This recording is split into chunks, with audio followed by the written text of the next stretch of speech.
I'm Tiffany. Welcome back to my channel. So today I'm talking about everything I read in January.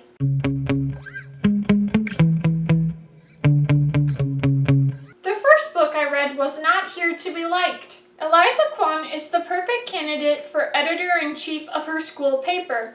That is, until ex-jock Lynn decides on a whim to run against her. Suddenly, her vast qualifications mean squat because inexperienced Lynn, who is tall, handsome, and male, just seems more like a leader. When Eliza's frustration spills out in a viral essay, she finds herself inspiring a feminist movement she never meant to start, caught between those who believe she's a gender equality champion and others who think she's simply crying misogyny. Amid this growing tension, the school asks Eliza and Lynn to work side by side to demonstrate civility.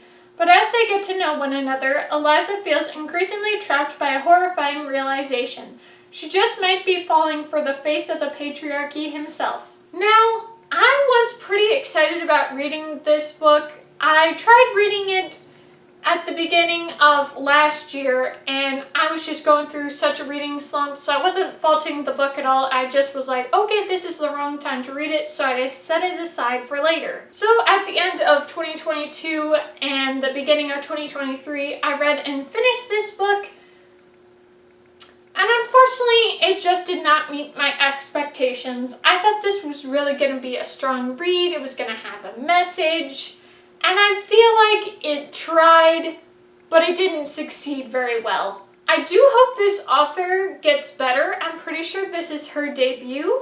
So I still have confidence that this writer does have reading material that would be good for me. This just wasn't exactly my style. The next book I read was Meet Me There, a dark chemistry lab, a fake British accent. It's all fun and games until somebody falls in love. When 16-year-old Ashlyn Brooks runs into a sweet British guy in the dark chemistry lab, she has no idea she's actually sitting in the pitch-black room with her longtime rival, Luke Davenport.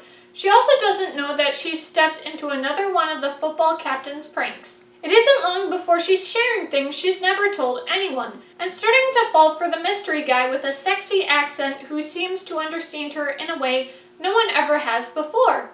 When Luke's mom dies the summer before his senior year, he turns to pranking Ashlyn to keep his mind off his loss.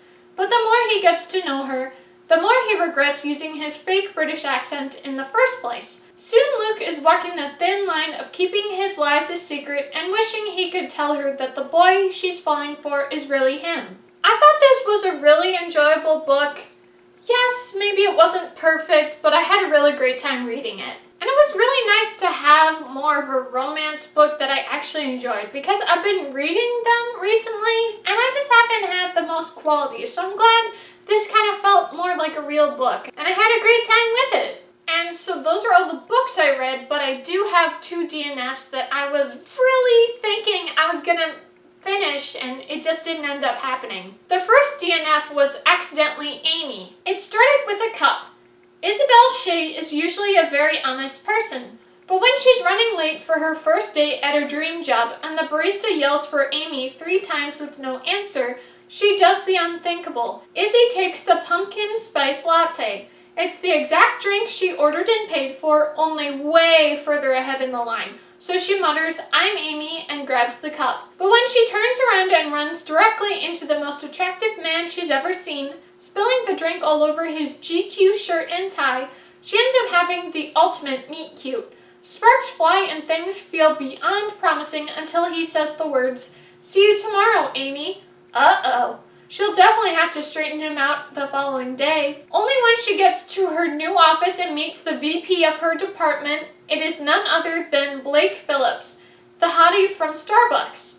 And the man might have been charming to Amy, but he is an arrogant grump to Izzy, an arrogant grump who does not find her explanation funny at all. So I had gotten about 40% into this book. I was feeling pretty confident that I was going to be able to get through this.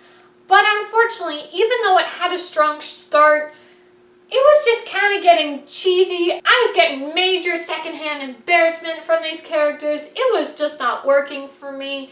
And I know in, say, 2020 or 2021, I probably just would have forced myself through it. Now, 2022, that was when I was really in a reading slump, so I wasn't forcing myself through books, but I wouldn't have been able to handle something as long as this. So there are definitely improvements for me with reading, and I was trying with this book. It just did not end up working out, though. I thought maybe since it's an adult romance rather than a young adult romance, since I had read Better Than the Movies by Lynn Painter and I didn't like that one, I thought maybe this would be better. It was not. Maybe this means Lynn Painter just isn't my kind of author. And my second DNF was 5 Winters, a big-hearted novel about motherhood, friendship, moving on, and love of all kinds. Ever since Beth Bailey was a girl, she's been in love with her best friend's older brother, Mark. She's continued to hold out hope that maybe, someday, he'll love her back. But now Beth is 35 years old, and on the day of Mark's wedding to another woman, she finally accepts the wake-up call she needs to move on. Beth's dream of marrying her first love may be over, but her other biggest desire is still within reach, becoming a mother. Having lost her own parents very young, there's nothing Beth wants more in life, and nothing she'll stop at to make her wish come true. Over the course of 5 years, and with unexpected twists along the way, Beth will come to startling realizations about family, friendship, the meaning of love, and most importantly, herself on the winding path to happiness and, she hopes, to motherhood. This book just was not my style at all. Now, I was reading it through both ebook and audiobook, and apparently this one is British, so for me, just personally, I'm not the biggest fan of the British accent, so it was kind of distracting for me, but I was still giving it a chance because it kind of had an interesting little vibe to it, and I was kind of having a good time. But then we got to know more about the love interest, and just the content that was happening with the book was really not my style, and I was not having a good time at all. So I got to about 30% into the book, and it's like, okay, clearly I'm not having a good time, and I should not be continuing reading it. I will have to say, part of the reason I didn't want to stop is I was curious what was going to happen. Like, was she going to get with her first love? Was she going to ditch this guy? Because I say she should ditch this guy that she was kind of gravitating towards at that point in the book. So part of me is still kind of like, what happens next? But also, I don't care. And those are all the books I read in January. If you enjoyed this video, be sure to give it a big thumbs up. Comment down below what you ended up reading in January. And if you enjoyed this video and would like to see more bookish content, be sure to hit that subscribe button. And if you'd like to see my most recent video, you can click here. Or if you want to see my other reading wrap-ups, you can click here. Bye!